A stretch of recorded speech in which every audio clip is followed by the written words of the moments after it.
Welcome to episode 10 of Books to Talk, where I try to make the NCERTs easy to retain for the both of us.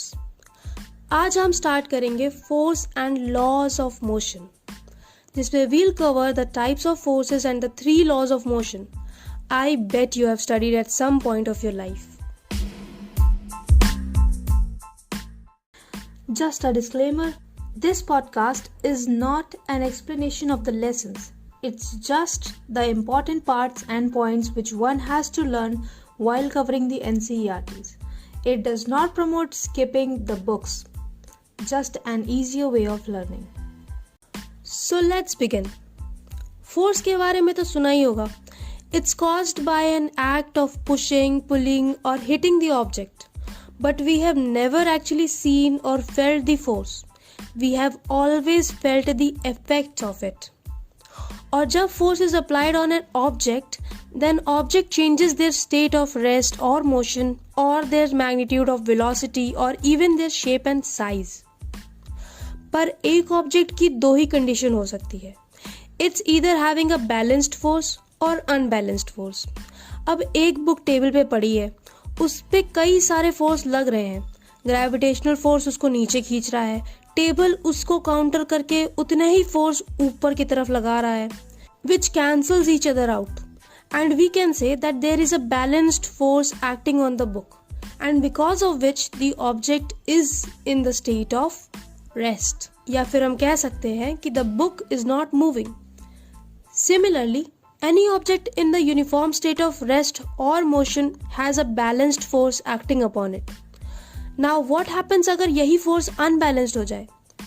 Then we get to see the effect of force. That is, the object moves or changes its speed, or there is a change in its shape or size. Basically, unbalanced force की वजह से ही there is a change. अब एक होता है frictional force. इसे हर चलती चीज से प्रॉब्लम होती है, and it always acts in the direction opposite to the force applied. जब साइकिलिंग करते थे and we stop pedaling, the bicycle slows down automatically. This is because of the frictional force. अगर frictional force ना हो तो the moving object will keep on moving till the end of time. Now there are 3 laws of motion given by Newton. पहला वाला बोलता है that an object remains in the state of rest or motion in a straight line until there is a force applied to it. And therefore कोई object अपने state को change नहीं करना चाहता, be it of rest or of motion. And this property of an object to resist all changes is called inertia. Inertia की ही वजह से एक ऑब्जेक्ट अपने स्टेट को चेंज नहीं करता है, और if it's in humans इसे आलस कहते हैं. और क्योंकि the first law of motion defines inertia, we also call it the law of inertia. Inertia के कई केसेस देखने को मिलते हैं इन रियल लाइफ. जैसे if we are sitting in a moving car and अचानक से ब्रेक लग जाए तो हमारी बॉडी अपने आप आगे आ जाती है. क्यों? क्योंकि हमारी body has inertia, and inertia makes us stay in the state of motion, और इसकी वजह से चोट ना लगे इसलिए seat belts are designed. Seat belts हमें उतने ही फोर्स से खींचती हैं जितने फोर्स से हम आगे जाते हैं. The same inertia acts when we are standing on a bus and the bus starts moving. तो हमारी body wants to stay in the state of rest, and that's why we fall in the forward direction जब bus stop होती है. The same happens when the car makes sharp turns. तो we get thrown away to one end. What happens is that हमारी body tries to maintain the state of motion in a straight line, and that sudden sharp turn की वजह से unbalanced force लगता है and we get thrown away. Thus, inertia is the natural tendency of an object to resist a change in its state of motion or of rest. The mass of an object is the measure of its inertia. मतलब जितना ज़्यादा mass होगा उतना ज़्यादा inertia होगा. अब आते हैं second law of motion. और यहाँ बात होती है मोमेंटम की, और मोमेंटम 2 चीज पे डिपेंड करता है, mass and velocity of an object. एक छोटी सी बुलेट कैन हर्ट अगर उसकी speed is high enough, and एक बड़ा सा ट्रक चाहे जितना स्लो चल रहा हो, it can kill a guy standing in front of it. All this happens because of the momentum of an object. Momentum को हम लोग रिप्रेजेंट करते हैं as p, small p, and its formula is p is equal to mv, where m is the mass of the object and v is the velocity. ध्यान देना कि m and v are in multiplication. So अगर v 0 हुआ मतलब object is stationary or at rest, then momentum is also 0. That is, there is no momentum in a stationary object. Only moving objects have momentum. Momentum has both direction and magnitude. मतलब it's a vector quantity. And इसकी SI unit होती है kilogram metre per second. And force can bring change in the state of rest और motion. तो इसका effect momentum पे भी पड़ेगा, और सिर्फ फोर्स का मैग्नीट्यूड ही नहीं बट फोर्स कितनी देर के लिए लग रहा है, that also effects the momentum.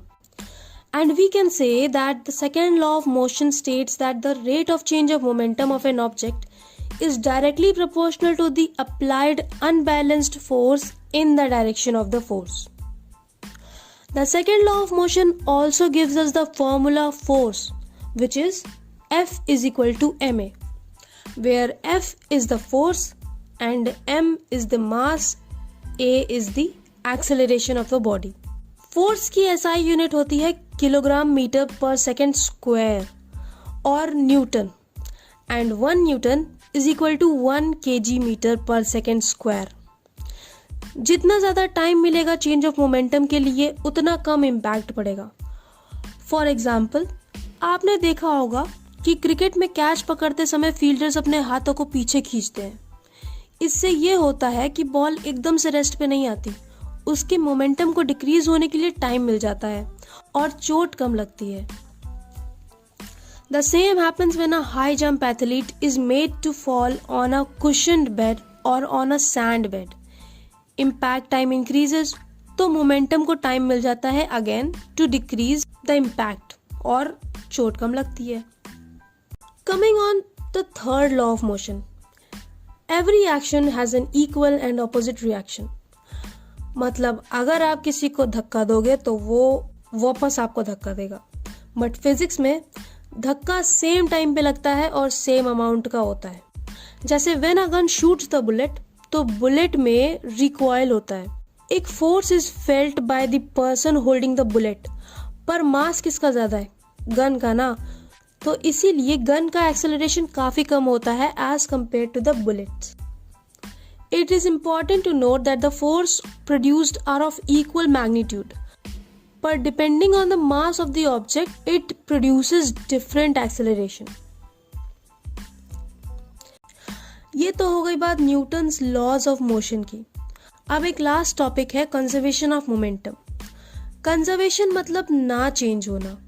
मान लो दो objects of mass m1 and m2 moving at the speed of u1 and u2 एक दूसरे से टकराए, and then they bounced back in opposite direction and start moving with v1 and v2 speed respectively.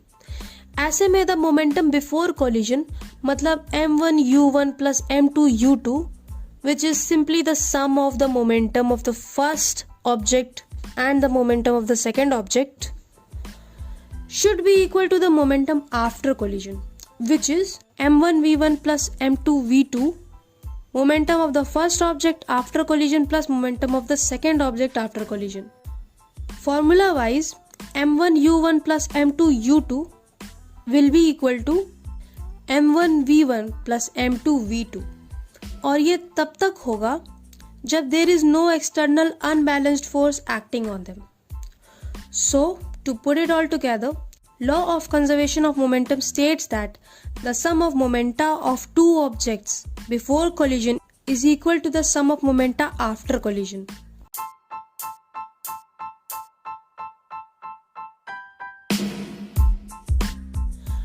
And here it is, the end of lesson 9 of class 9th NCERT science.